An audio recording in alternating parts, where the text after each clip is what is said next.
नमस्कार मंडळी, संजय गांधी निराधार योजनेमधील सर्व लाभार्थ्यांसाठी हा व्हिडिओ अतिशय महत्त्वाचा राहणार आहे, कारण की महत्त्वाची बातमी आज घेऊन आलेलो आहोत। बघा मित्रांनो, नोव्हेंबरचा जो हप्ता आहे तो अजूनही काही जणांना मिळालेला नाही आहे। म्हणजे असं समजा तुम्ही 65% ते 70% लोकांना अजूनही हे जे अनुदान आहे नोव्हेंबर महिन्याचं हे अजूनही मिळालेलं नाही आहे। तर यामध्ये का मिळालेलं नाही आहे, काय कारण आहे? कारण की हप्ता हा वाटपाची सुरुवात झाली, त्याची सुरुवात जी आहे ते 3-4 दिवसापासून झालेली आहे आणि अजूनही यांना हे जे अनुदान आहे हे मिळालेलं नाही आहे। आता सरकार करते तरी काय? सरकारच्या मनात तरी काय आहे? का मिळत नाही हा हप्ता? का फक्त संजय गांधी निराधार योजनेमधील लाभार्थ्यांसाठीच काही अडचण होत आहे, बाकीच्यांसाठी का नाही? सर्व काही जाणून घेऊया आजच्या व्हिडिओमध्ये। नमस्कार, मी देवानंद गवांदे स्वागत करतो आपल्या लाडक्या यूट्यूब चॅनलमध्ये, ज्याचं नाव आहे टेक्निकल मराठाजी। या चॅनलवर जर तुम्ही नवीन असाल तर चॅनलला सबस्क्राईब करा, व्हिडिओला लाईक करा आणि शेअर करायला विसरू नका। चला तर आजच्या व्हिडिओला सुरुवात करूया। तर मित्रांनो, संजय गांधी निराधार योजनेमधील अडचणी तुम्ही लक्षात घ्या। शासन निर्णय आला आहे 30 ऑक्टोबर 2025ला। त्यानंतर निधी वाटपाचा कार्यक्रम लगेचच व्हायला होता, जसं की 5 नोव्हेंबरपर्यंतच हा जो निधी आहे हा सर्व लाभार्थ्यांच्या खात्यामध्ये पडायला पाहिजे होता, किंवा मग 8 तारखेपर्यंत तरी पडायला पाहिजे होता, परंतु तो पडला नाही। त्यानंतर 8-15 दिवसांना आणखीन एक शासन निर्णय काढण्यात आला आणि त्या शासन निर्णयामध्ये असं सुचवण्यात आलं की आम्ही जे अनुदान 30 ऑक्टोबरचा शासन निर्णय काढल्यावर जे टाकण्यात आलं होतं DBT मार्फत, परंतु त्या DBT पोर्टलवर जास्त लोड आल्यामुळे, प्रेशर आल्यामुळे हा जो निधी आहे हा सर्व लाभार्थ्यांच्या खात्यामध्ये पडला नाही। आणि म्हणून आता आम्ही पूल बँक अकाउंट या व्यवस्थेद्वारे, या प्रोसेसद्वारे हा जो निधी आम्ही DBT पोर्टलद्वारे टाकण्यात आलेला होता, तो जो काही निराधार बांधवांच्या खात्यामध्ये गेला नाही, तो निधी आता वापस घेऊन नंतर पुन्हा DBT मार्फत त्यांच्या खात्यामध्ये टाकण्यात येणार, अशा प्रकारचा आणखीन एक शासन निर्णय सरकारनं काढला होता।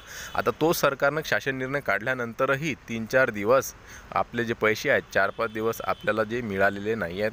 त्यानंतर 20 तारखेपासून संध्याकाळी 6:30 वाजल्यापासून हे जे अनुदान आहे हे लाभार्थ्यांच्या खात्यामध्ये टाकण्यास सुरुवात झाली होती, परंतु त्यामध्येही कुणाला 500 रुपये मिळाले, कुणाला 1000च मिळाले आणि कुणाला तर मिळालेच नाही। असं समजा तुम्ही 60 ते 70% जे लाभार्थी आहेत संजय गांधी निराधार योजनेचे, त्यांना अजूनही हे अनुदान मिळालेलं नाही आहे। तर मग सरकार करतंय तरी काय? लाडक्या बहिणी योजनेचे जे पैसे आहेत ते लगेचच सरकार त्यांच्या खात्यामध्ये टाकते। लाडक्या बहिणींचा आकडा किती मोठा आहे आणि नंतर तरीही DBTवर प्रेशर येत नाही किंवा लोड येत नाही, त्यांचे जे पैसे आहेत सुव्यवस्थित त्यांच्या खात्यामध्ये जात असतात। तसेच इतर जे काही आस्थापने असतात किंवा मग जे काही नोकरदार वर्ग असतात, त्यांचे जे वेतन वगैरे असते ते सुद्धा त्यांच्या खात्यावर व्यवस्थितरित्या टाकण्यात येते। त्यांच्या DBT प्रणाली असेल किंवा मग आणखीन इतर प्रणाली असेल, त्याच्यावर कुठलाही लोड येत नाही।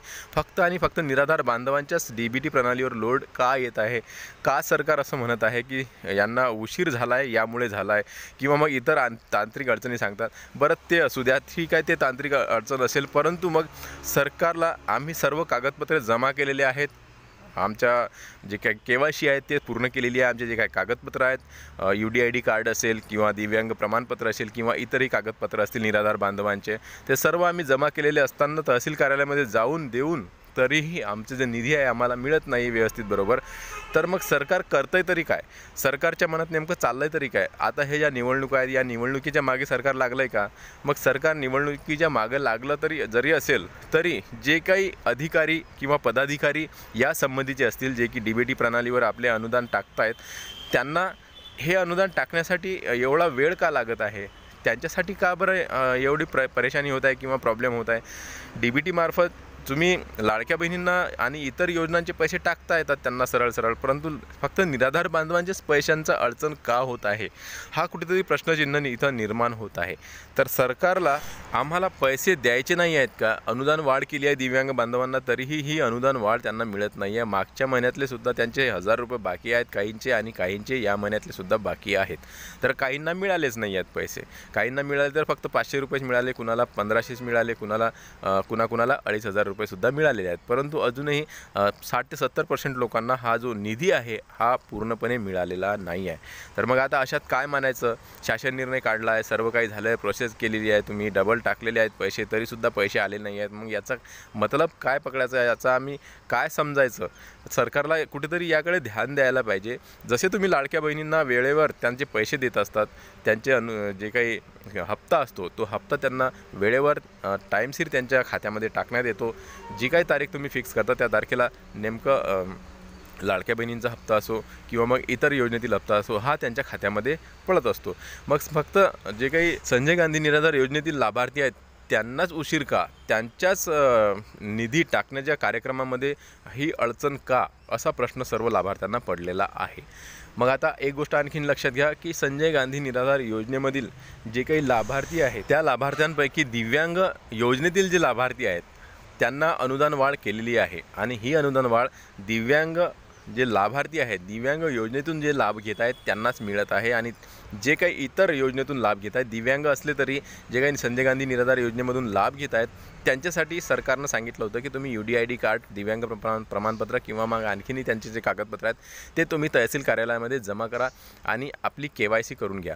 आता ह्या सर्व प्रोसेस करूनही बघा दिव्यांग बांधवांनी जे की संजय गांधी निराधार योजनेमधून लाभ घेत आहेत त्यांनी आपले कागदपत्र किंवा मग UDID कार्ड असेल तर हे सर्व तिथं नेऊन दिलेले आहे, त्यांच्याकडे जमा केलेले आहे, कर्मचाऱ्यांच्याकडे जमा केले आहेत, तरीसुद्धा त्यांना हा जो हप्ता आहे वाढीव अनुदान आहे हे मिळालेलं नाही आहे। आता एक गोष्ट इथं लक्षात आलेली आहे की तहसील कार्यालयामधील कर्मचारी असतील किंवा मग जे काही पदाधिकारी असतील त्यांचं म्हणणं असं आहे की तुम्ही एकजूट करा, एकीकडे सर्वांची जी नावे आहेत सर्वांची जी कागदपत्रे आहेत सर्वांची नावे आहेत यांची अशी एक यादी तयार करा आणि ती आम्हाला द्या, आम्ही नंतर मग ती यादी वर पोहोचवतो आणि त्यानंतर तुम्हाला जे अनुदान हे मिळणार आहे। मग आता ही यादी बनवण्याचं काम आम्ही करावं का? एक गोष्ट लक्षात घ्या, जे कर्मचारी तिथं बसलेले असतील तहसील कार्यालयामध्ये किंवा जे पदाधिकारी असतील किंवा जे काही योजलेले तिथं मनुष्यबळ असेल त्यांना ही कामं करावी लागतात, तर ते आपल्याला सांगतात तर याद्या तुम्ही बनवा ना, आम्ही तुमच्याकडे कागदपत्र आणून दिलेली आहेत, सर्व काही आमची प्रोसेस केलेली आहे, तुमच्याकडे आणून दिलेलं आहे, तर तुम्ही याद्या बनवा। तुम्ही त्या पोर्टलवर ऑप्शन नाही म्हणता तर हे याद्या तुम्ही ऑफलाईन बनवा आणि ऑफलाईन सरकारकडे पाठवा, त्यानंतर तुमचं जे काय प्रोसेस आहे ते तुम्ही करा। आता हे आम्हाला करावं लागेल तर मग तुम्हाला तिथं काय काम आहे? तुम्हाला जो तिथं पैसा मिळतो आहे, जे काही तुम्हाला वेतन मिळतो तो कशाचा मिळतो आहे? त्याचाच मिळतो ना।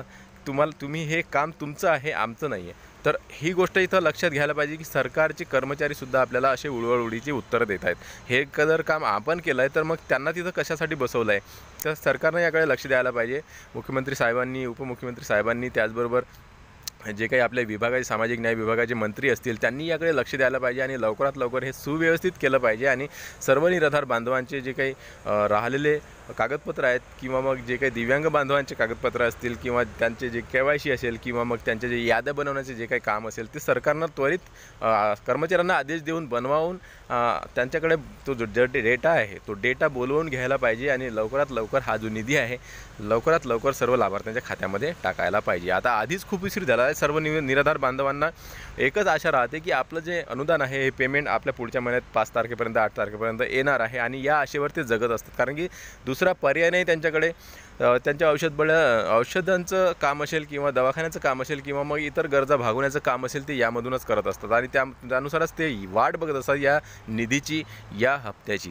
प्रत्येक महिन्याच्या 5-6 तारखेपर्यंत असं वाटतं त्यांना की आपला निधी येणार आहे, त्यामुळे आपण या निधीमध्ये आता हे काम करायचं आहे, आपल्याला ते काम करायचं असं नियोजन त्यांचं असते, कारण की दुसरा कुठलाही आधार त्यांना नाही आहे आणि सरकार याकडे दुर्लक्ष करत आहे। तर सरकारला याकडे लक्ष द्यायचं काम आहे। त्यांनी हे जे प्रॉब्लेम्स आहे सर्व निराधार बांधवांची ही समजायला पाहिजे आणि त्यानुसार त्यांचं जे अनुदान आहे ते त्यांना द्यायला पाहिजे वेळेवर। आता बघा नोव्हेंबर महिना पूर्ण खतम झालेला आहे, 25-26 तारीख येत आहे। मग आता हे नोव्हेंबर महिन्याचेच अटकलेले जे अनुदान आहे ते अनुदान मग डिसेंबर महिन्यासोबतच मिळणार की काय असं वाटत आहे। आणि एक गोष्ट यामध्ये आणखीनही धोकादायक असं वाटत आहे की थकलेले अनुदान आहे ते थकीत अनुदान आहे, ज्या बांधवांना महिन्यामध्ये अनुदान मिळालं नाही आहे ते थकीत अनुदान सरकार टाकत नाही आहे। मग आता हा नोव्हेंबरचा जो महिना अटकलेला आहे हा सुद्धा असाच थकीत राहणार की काय असं तरी प्रश्न वाटत आहे, पडत आहे सर्व लाभार्थ्यांना। मग सरकारने याकडे लक्ष द्यायला पाहिजे आणि सर्वांचं जे अनुदान आहे ते डिसेंबर महिन्यासोबत किंवा मग डिसेंबर महिन्याच्या आधीच आता या 2-4 दिवसात त्यांच्या खात्यामध्ये टाकायला पाहिजे असं मला तरी वाटते। तुम्हाला याबद्दल काय वाटते नक्की कमेंट्स करा, व्हिडिओ आवडल्यास लाईक करा। व्हिडिओ पुन्हा नवीन एका व्हिडिओमध्ये, तोपर्यंत जय महाराष्ट्र।